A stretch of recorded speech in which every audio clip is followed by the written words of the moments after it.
Okay, welcome to the New Student Pharmacist podcast experience. It's so good to have you listening in today. Um, my guest today is Mr. Paul Neal, owner of Vantage Point Commercial Capital. He's also the host of the and Mortar Show, Brick and Mortar Money Show podcast.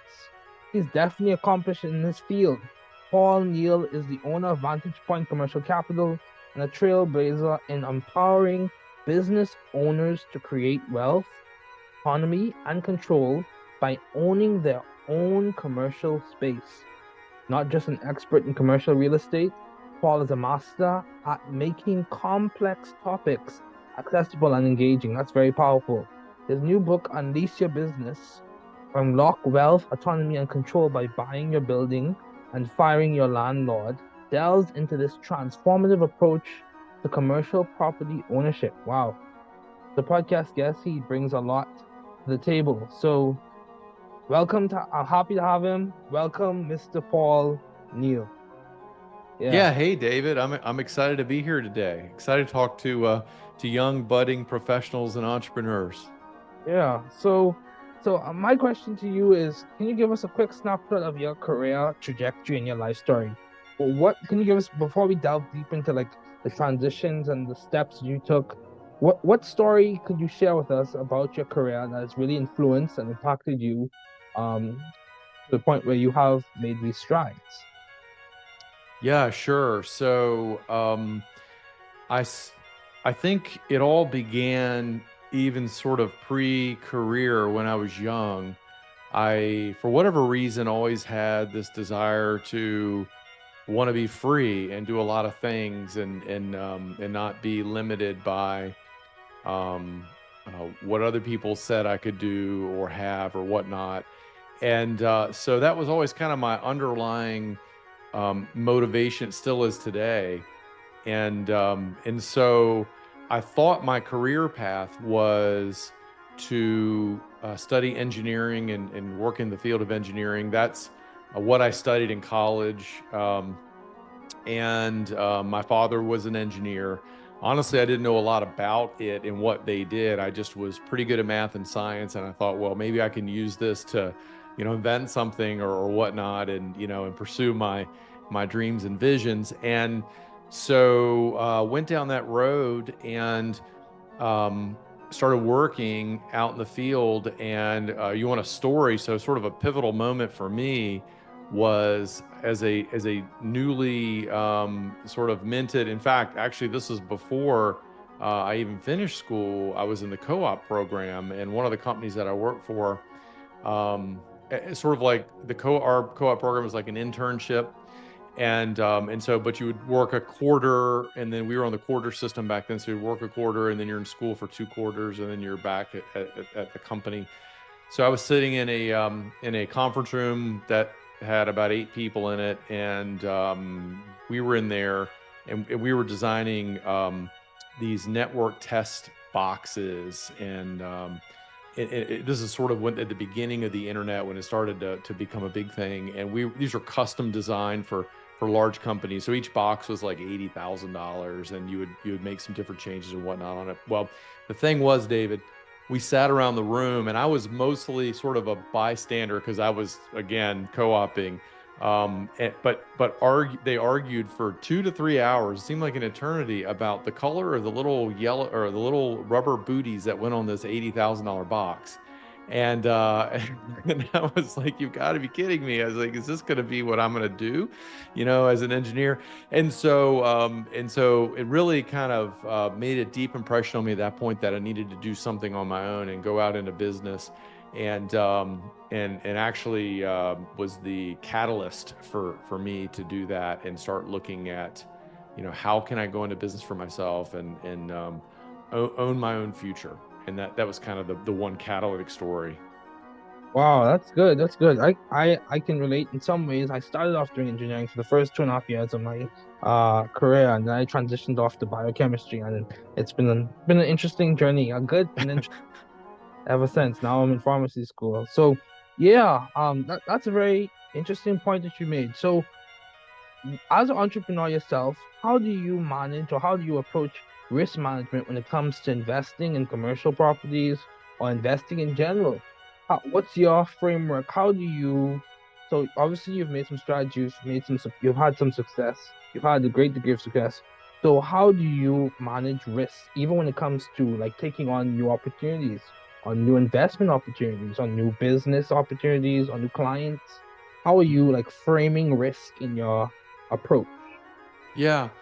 So I always sort of try to begin with the end in mind and say, okay, what is the outcome? What is the best possible outcome that can come from this scenario? Okay. And then on one side, and then what's the worst possible outcome, that Mm-hmm. can happen? Mm-hmm. And what's sort of the likely outcome? And I try to sort of run these scenarios, particularly like in finance. We can look a lot at numbers, and numbers will tell the story a lot. And all investments are really, they should be numbers driven, right? They shouldn't really be emotionally driven.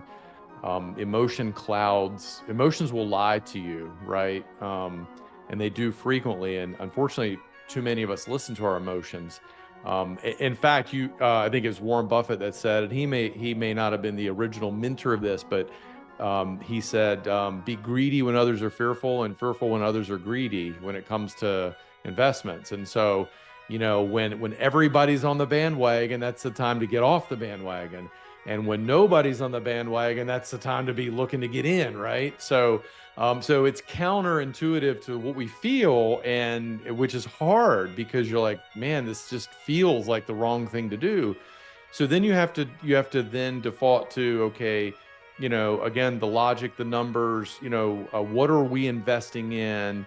We focus mostly in real estate, and real estate is there's an art to it, but there's a whole lot of science to it.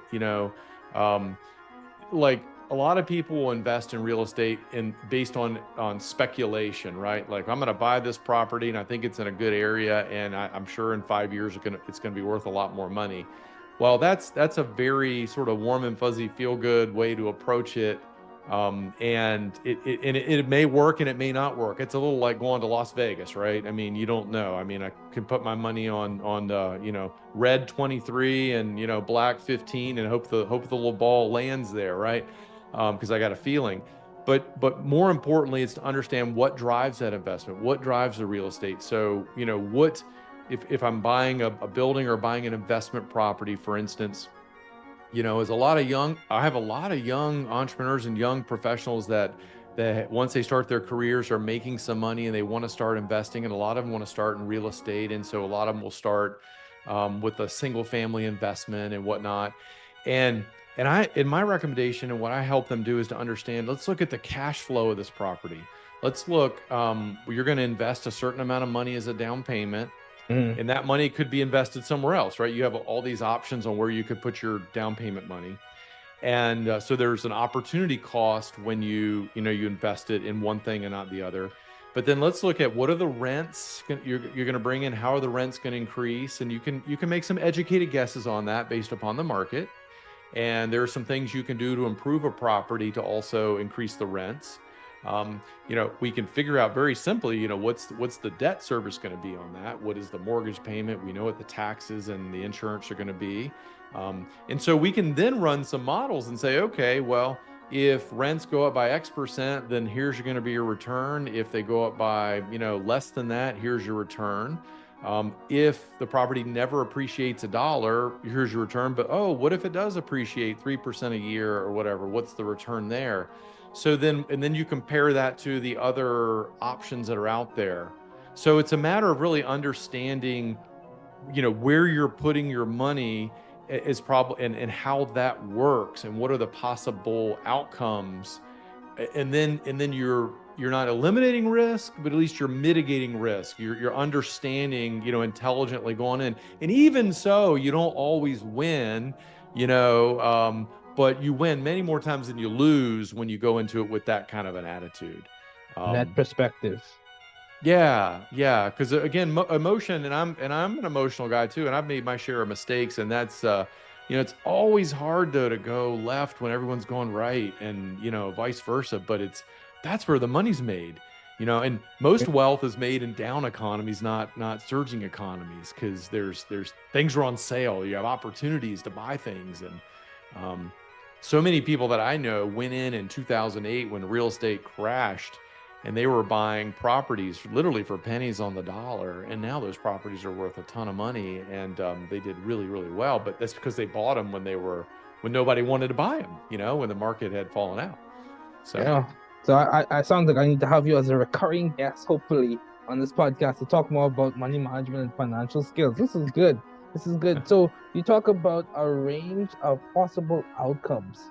So like, and you use models, you said, to outline what are the possible outcomes. I was listening, I always admire financial people who are really knowledgeable in financial affairs or financial matters. I occasionally listen to Jamie Dimon, mhm. and he talks about how when he's writing his yearly report, a yearly letter to his stakeholders or shareholders, he looks at a range of possible outcomes because in essence you can't really predict the future, but you can look at a range of possible outcomes and make educated decisions based on that. That's very good. And you also bring up a second point in which you can mitigate risk. Can't really eliminate it, but you can mitigate it. So how often do you stress test these situations? Like think about like if everything was to go wrong, what would be the end result? Do you stress test these financial models, or do you just look at like if this goes wrong or this goes wrong? Occasional. Yeah. Yeah, I mean, so most entrepreneurs are, very they walk around with rose-colored glasses, right? And I tend to do that too. So, and that can be your friend. It motivates you to do things, but also can be your biggest enemy, right? Um, Instead of like focusing on sort of worst case scenarios, what we try to do is build margin into the numbers. So, for instance, like, I've talked to my daughter about this all the time. It's like, well, if we only need to drive across town, it's 10 minutes to get there for an appointment, but we're only allotting 10 minutes, then inevitably something's going to come up and we're going to be late. Something's going to happen, right? You've got to have some margin in case the unexpected happens, because it always does. Things never go as well as you expect. They never are as easy as you expect. And I laugh a lot at like you see the on HGTV, the flipping home shows, and I think every show on that channel is now a flip show in a different city and a different personality or whatever. But they make it look so easy, and at the end of the day, I always laugh because when I talk to people that are really doing it, there's a lot of surprises along the way that you don't really know about, right? So that you open up this wall and turns out you've got an infestation of termites or whatever. You got to rewire the house or whatever. So margin's important, and the way we sort of mitigate it is you don't throw everything you got into a deal. You have to have some reserves on the sideline. So like financially, you want to have some liquidity. I call it Mm, dry powder. You want to have some cash on hand as reserves, just in case things don't go well. You can generally weather your storm and get out of whatever situation you're in and be okay. Um, when we do financial calculations, like on buying a commercial property, we look at what's called debt service coverage, and there's a margin in there. So basically, generally, the industry wants to see a 25% greater net revenue than your debt service. So there's this 25% would be your profit margin, but it's also a safety margin, right?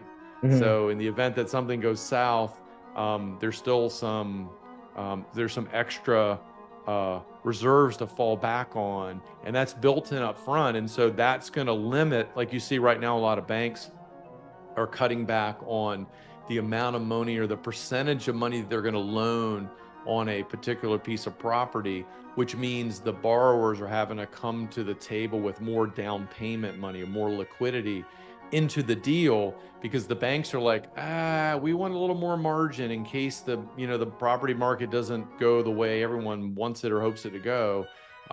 We're protected.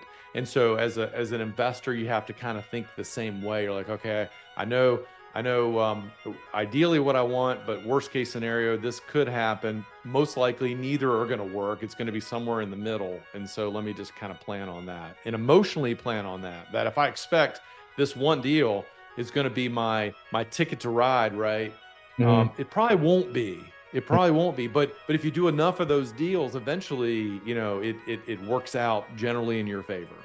Okay, yeah. So yeah, given that, so that's good. That's good. So given that you have experience and you've made some strides in the wealth management and wealth building space, what issues or problem or pain point areas can you identify within like the trajectory of like students, grad students, like budding professionals that you think your expertise really can contribute to?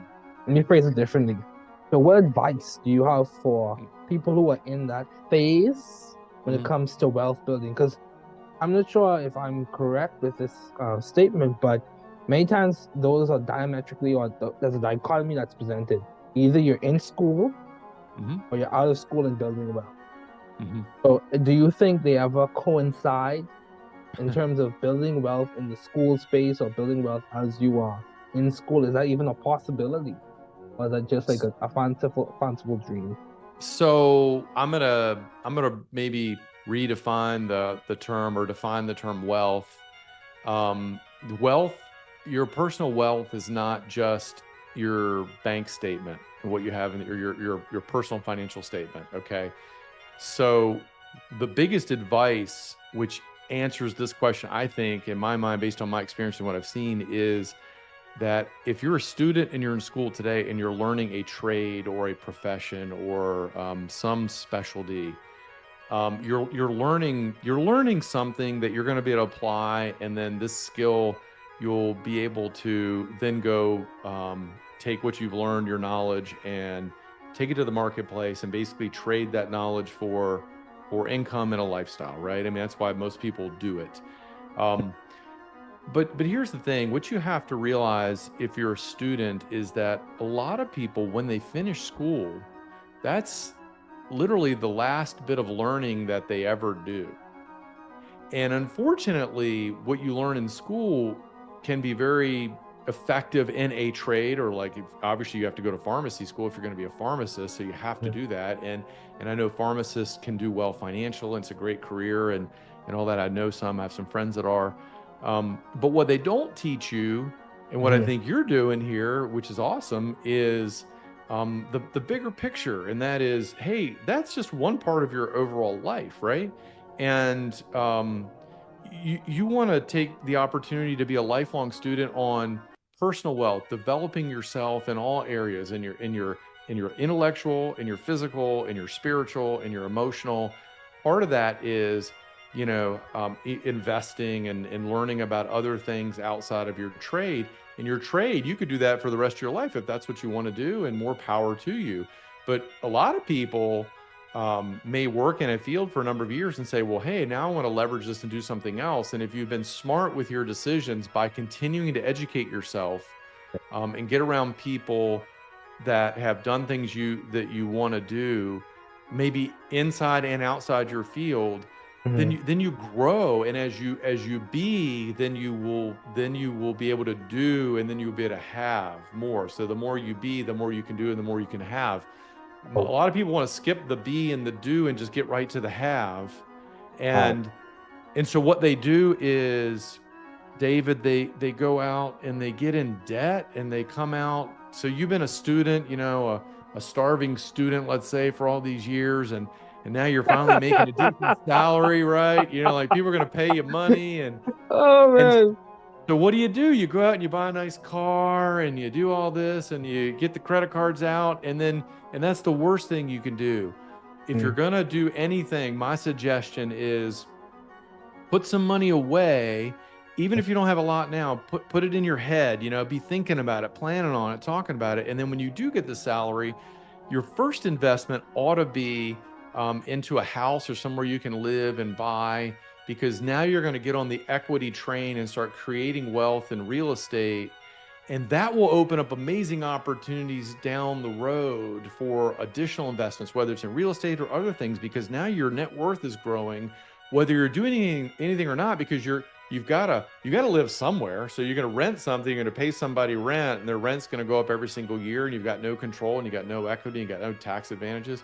Or you can buy a place, and when you're buying a property to live in, the mortgage terms are great, the down payment terms are low, you don't have to have a lot of that, and particularly if you're a professional, there are programs, I mean, you can get in for almost no money down, and so now you've got this property that's going to grow. It will grow in value over time, and you will pay down the loan over time. But a lot of people go out and they buy the car, and then it puts them in a position where they can't afford to go buy the house. And then so now they're already behind the curve, and you may have student loans and things like that. So you've already got some debt maybe you've got to deal with, but don't go out and get a bunch of other debt. Educate yourself and build the wealth of value in yourself, and Wow. you'd be amazed what could happen in 5 or 10 years after the fact. Wow. Good. Be, do, then have. So identity, action, and then acquisition. That's very good. It's very good. So, when I was learning about time management, because my parents made sure that I learned about time management from an early point in my career. And that has contributed to me being able to do the things that I've done so far, so early in my career. So when I was learning about time management, I learned the concepts of delegation and leverage. Mm, So yeah. delegating tasks to different people and Hmm. leveraging the people within your network to help you be more productive, basically. So I'm curious, how do those concepts interplay when it comes to money management? Because people say time is money, but I take it those concepts could be like how do you use delegation when it comes to money management? How do you use leverage when it comes to money or acquiring money or being more productive to gain money? Where do you see those playing out even in your career or your experiences? How have you used Yeah. them?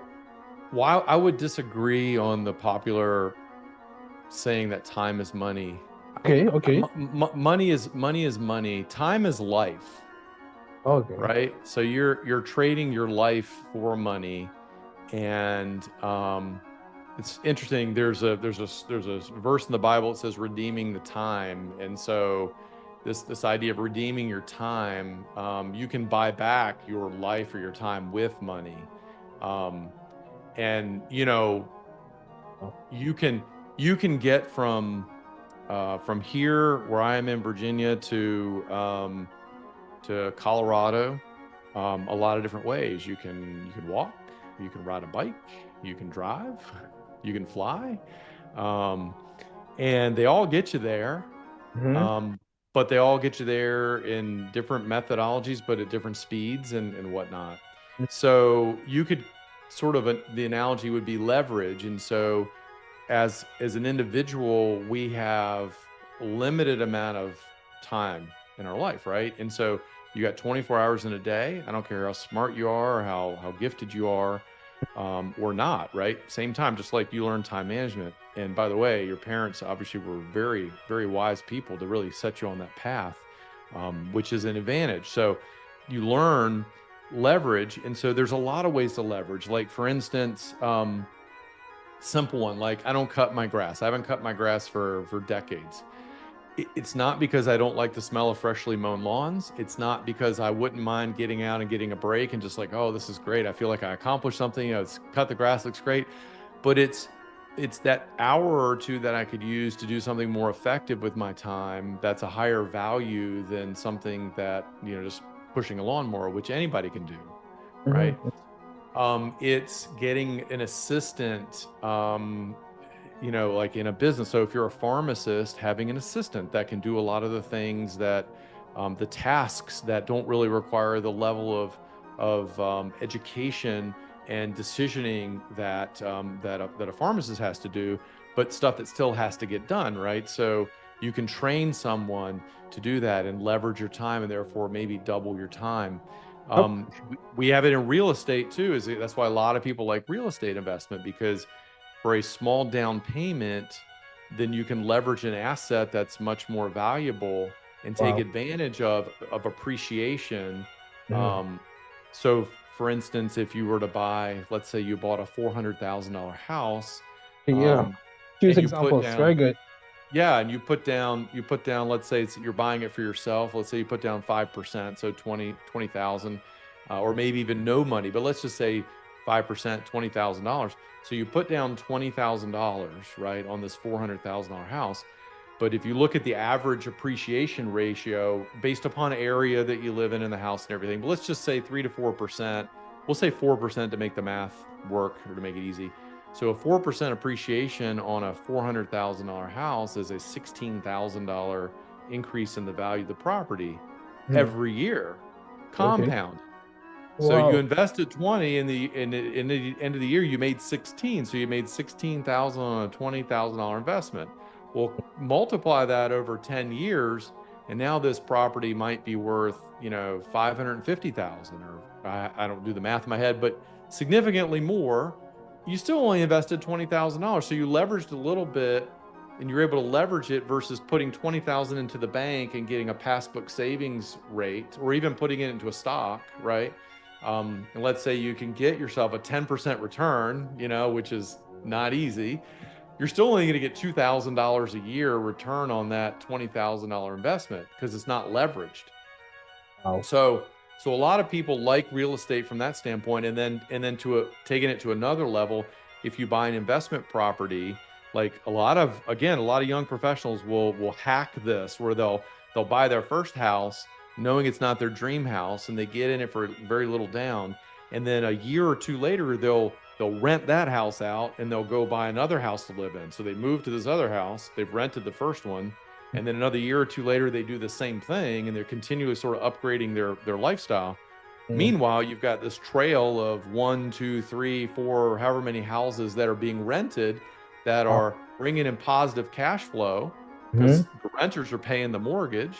Hmm. And oh, by the way, they're probably appreciating also in the 3 to 4 to 5% range every year. So now you might have $1 million worth of assets that are appreciating, but you got in it for very little money and somebody else is paying for it. So that's an example of leverage. From a financial world, you can do it with options and things like that in the market too. And I'm not an expert there, so I'm not going to go there. But I know real estate. But anytime you can duplicate yourself or your efforts or energies through someone else or through some other technology, Hmm. it's the way to go, because again, we only have 24 hours in a day, and there will come a time where most of your listeners will have families. If they don't have them now, they will want to spend time with their family and not working, 80, 100 hours a week, right? So you want to, but you want the lifestyle, and you want everything and you want to go on vacation, and so you want, your business or your income to continue to go. So that's kind of the idea of leverage, and you can do it with people, you can do it with assets, and you can do it like, I'll give you another example. So like the book, like you mentioned, the book I wrote. So the book is leverage. So the Okay. book, people can go out and get the book that are interested in maybe buying the commercial space that they're running. Let's say you have a pharmacy. You're a pharmacist. You come out of school, and you're working for a company, and you've done great there for 2, 3 years. And you're like, hey, I'm going to start my own pharmacy here in town. And you go out and do that, and you're going to lease space for a few years, which is the right thing to do because you got to get your business going and profitable. But once you're going and profitable and you've had it going for a few years, you're like, okay, wow, now I'm spending all this money on rent. What if I own the building that my pharmacy was in? Because I've got to pay rent to somebody, and it's not that much different than owning your own home. And so I got this book out there that we haven't met, but you happen to find it on Amazon or whatever, and you read the book, you're like, oh, I didn't realize I could do this. And so you reach out to me or someone else who wrote a book or something, and so there's leverage of like, oh, it's working for me, and I'm not there doing it, kind of thing. Hmm. Wow, yeah, that's good. Yeah, definitely get the book, folks. Get the book. Purchase the book. So yeah, as we start to wrap up, you host your own podcast. So what led you to start your podcast? And the podcast is the Brick and Mortar Money Show podcast. So what led Yeah, you to start your podcast? Brick and Mortar Money Show podcast. No, that's a great question, David. I love this. I love talking to people and engaging to people and learning, and really, just highlighting people that are doing amazing things. Because again, I learn, and people learn, and I think the more we can learn from each other, the better off we all are. most of my clients and friends and the people I work with, kind of my tribe, are business owners and entrepreneurs and professionals, high performing professionals. And so our show is really geared around sort of the confluence of business ownership and creating wealth through property ownership. Because as you'll find, again, as your careers continue to grow and you guys start making a lot of money, you're going to want to do something with it that's productive. And so a lot of people, everyone's putting money in 401ks and all that. And that has its pluses and minuses for sure. But then a lot of people want real estate because they can taste it, touch it, feel it, see it. And in a lot of areas, from commercial to a lot of vacation homes, things like that, people doing all kinds of things. And so I felt like, well, this is a great place to sort of to learn myself and interview people in different areas of that space that could help inform all of us business owners on, what's working, what's not working, and just really how to be better. And back to one of the points I made earlier, is to continue to grow, kind of like the reason you're probably doing your podcast, right? To grow and get smarter and more intelligent and meet new people. And someone told me a long time ago, and actually encouraged me to do it. And their line was, exposure brings opportunity, I right? agree. We're exposing ourselves to new things, right? I mean, why did you start yours? You've got a successful podcast. Thank you. Yeah. So as we start to wrap up, the reason why I started this because several things, several reasons. I started this during the pandemic in 2020. So the country was locked. I was in the Bahamas at the time with my family. The country was locked down, and I also was reading a book by MIT Press called Find Your Path. And I was like, wow. And it was discussing, the book was discussing like key people in science who won like the Hertz Fellowship, which is like a big fellowship in science, Yeah. NSF Fellowship. Well, these like huge fellowships, and they're like presidents of this company and this type of thing. And I was like, wow. I was like, imagine if I could become a student of these types of people and not just make the classroom for myself, but expand the classroom so that it becomes a public forum. Yeah. Yeah, so that I'm helping people as I help myself, Yeah. It's a mutual beneficial opportunity, benefiting Yeah. from the people and learning about them, their trajectories, their life stories, how they make decisions, how they strategize, like, and then take the information and make it publicly available. Because I'm all about equity and access with strategy, not just saying I want to make things equal or Yeah. make opportunities, create opportunities to help people, but be strategic with it. Mm-hmm. And that's where this podcast came about. Like, for example, I'm gonna say this last thing and then we'll conclude. For example, people talk about getting into different academic institutions, right? But one strategy that people are not always aware of or not always trying to execute in their own career is many times those people do a research internship or some type of practical experience at the other university, get a letter of rec at that university for admission into a higher level program at the university they did the internship at. So, like, do research, for example, do research at University X, even though you go to University B, then Mm-hmm. you apply to University X to get into that university, and you have the letter of rec to support your application because of the experiences you've done. So that in itself is a strategy to progress in academia for different programs like grad school, med school, pharmacy school, all those others. So yeah, I completely agree.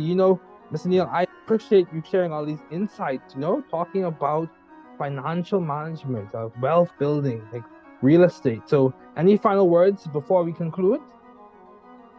I would just say that this has been a lot of fun, David. I appreciate the opportunity to be on your show. And, if you're speaking to, I'm sure the brightest of them out there, people that are pursuing higher level degrees that are disciplined in science and in medicine. It's a tough place to be, super rewarding. And I would say, again, I would just underscore, don't stop your learning when you walk across and get you get that final degree and you start working. Now's the time to start embracing new areas maybe that you haven't had time to pursue before, because you already have the wherewithal and the intelligence to really understand these things. And by doing it and aligning with the right people, there's no telling how far you can go in your future in your life. Yeah, that's good. That's good. Thanks again, Mr. Neal, for joining me. I really appreciate it.